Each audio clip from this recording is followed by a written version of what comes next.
চলুন দেখে নিই আজ আমরা HTML সম্বন্ধে কি জানব। The file extension must be .html।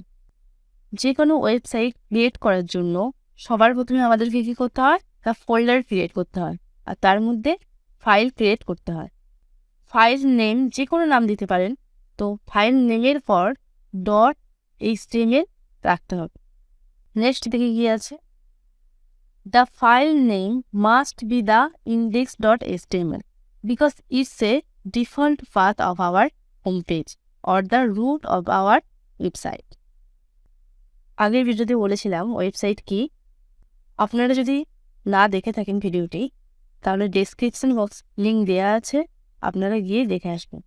Address বারে ইউআরএল এন্টার করার পর ব্রাউজার যখন সার্ভারকে রিকোয়েস্ট করে, তখন সার্ভার ইউআরএলকে চেক করে, তখন as a response web pages return করে ব্রাউজারকে। তখন ব্রাউজার কি করে না, তখন ব্রাউজার সবার প্রথমে শুধুমাত্র একটি ফাইলই শো করায়, যেটা হলো default root path. Website create করলে index.html ফাইলটি রাখা খুবই দরকার। এখানে দেখুন আমি ফাইলের নাম index.html লিখেছি। এখানে ইন্ডেক্সের জায়গায় আপনি অন্য কোনো নামও দিতে পারেন, কিন্তু এই যে .html এটা কিন্তু দিতেই হবে। আর এই .htmlটাকেই বলা হয় file extension. So website create করলে index.html ফাইলটি রাখা খুবই দরকার। এটা হলো HTML এর স্ট্রাকচার। বাট HTML এর স্ট্রাকচার সম্বন্ধে জানার আগে আমরা জেনে নেব এই যে লেস দেন HTML, গ্রেটার দেন, less than, head, greater than, এগুলো দেখতে পাচ্ছেন, এগুলো এক একটা ট্যাগ। ওকে, এই যে HTML এর স্ট্রাকচার, এটা সম্বন্ধে তো আমরা জানবই। তো এর আগে আমাদেরকে যেটা জানতে হবে সেটা হলো difference between tag versus element in HTML। এই কোশ্চেনের অ্যান্সারটা জানা খুবই ইম্পর্টেন্ট, এটা ইন্টারভিউতে জিজ্ঞাসা করতে পারে। প্রথমে কি লেখা আছে, less than H1 greater than, এটা হলো ট্যাগ। তারপরে কি লেখা আছে, ওয়েলকাম টু মাই চ্যানেল। তারপরে কি লেখা আছে, less than slash H1 greater than, এটাও একটা ট্যাগ। ফার্স্টে যে less than H1 greater than আছে, এটাকে বলা হয় ওপেনিং ট্যাগ। আর লাস্টে যে less than slash H1 greater than আছে, এটাকে বলা হয় ক্লোজিং ট্যাগ।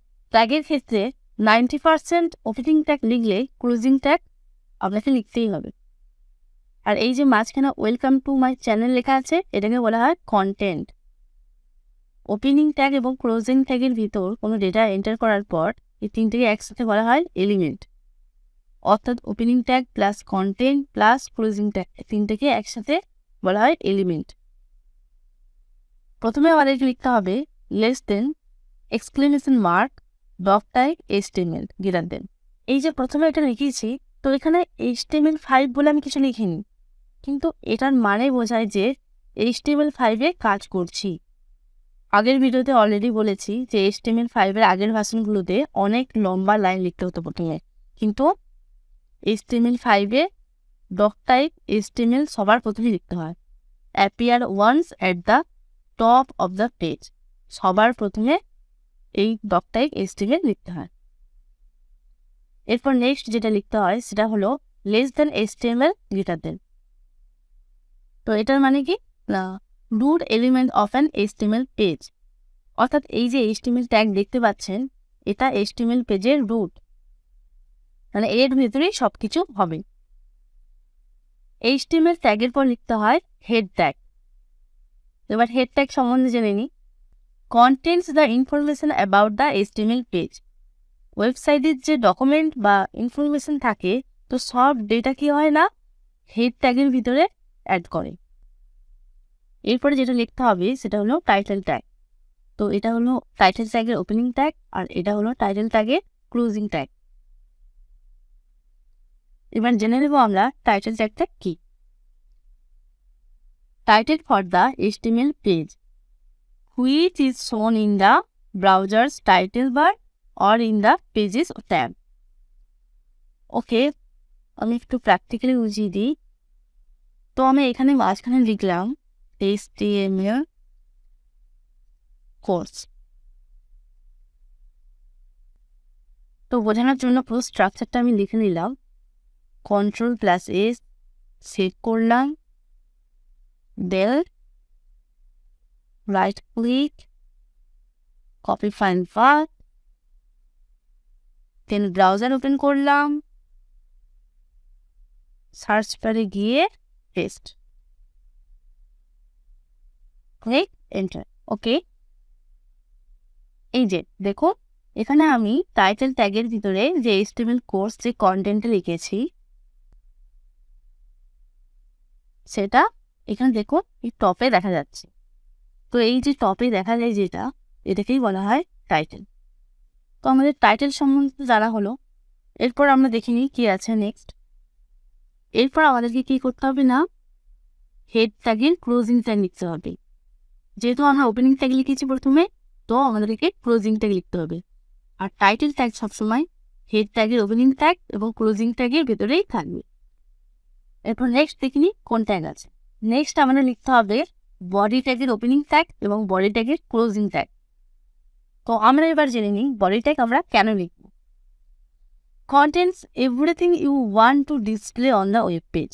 অর্থাৎ আমরা আমাদের ওয়েবসাইটে যত ডেটা দেখতে চাই বা যা কিছু দেখাতে চাই সেটা আমরা লিখব বডি ট্যাগের ভিতরে।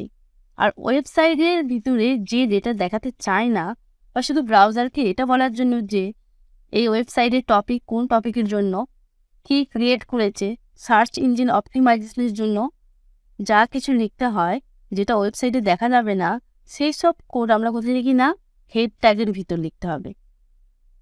যেমন ধরুন আমরা কি চিন্তা করছি সেটা কি দেখা যায়? দেখা যায় না। কিন্তু আমরা যে হাত কানের যে বিহেভিয়ার করছি সেটা কিন্তু দেখা যায়। ঠিক সেরকমই আমরা যেটা দেখাতে চাই সেটা আমাদেরকে লিখতে হবে বডি ট্যাগের ভিতরে, এবং আমরা যেটা দেখাতে চাই না তো সেগুলো আমাদেরকে লিখতে হবে হেড ট্যাগের ভিতর। এরপর দেখি লাস্ট কি আছে। লাস্টে কি করতে হবে না, HTML এ ক্লোজিং ট্যাগ লিখতে হবে। যেহেতু আমরা এখানে ওপেনিং ট্যাগ দিয়েছি তো এখানে লাস্টে ক্লোজিং ট্যাগ লিখতে হবে। তো আরও একবার বলে দিই, ফার্স্টে কি লিখতে হবে না, ডক টাইপ HTML, তারপর HTML ওপেনিং ট্যাগ, দেন হেডের ওপেনিং ট্যাগ এবং ক্লোজিং ট্যাগের মাঝে টাইটেল লিখতে হবে, তারপরে বডির ওপেনিং ট্যাগ এবং ক্লোজিং ট্যাগ, দেন HTML এর ক্লোজিং ট্যাগ। এটাই হলো HTML এর স্ট্রাকচার। তো পরের ভিডিওতে কীভাবে ফোল্ডার এবং ফাইল ক্রিয়েট করে তারপরে যে কোড লেখা যায় তো এগুলো আমরা জানবো। তো আজ এই পর্যন্তই। Thank you.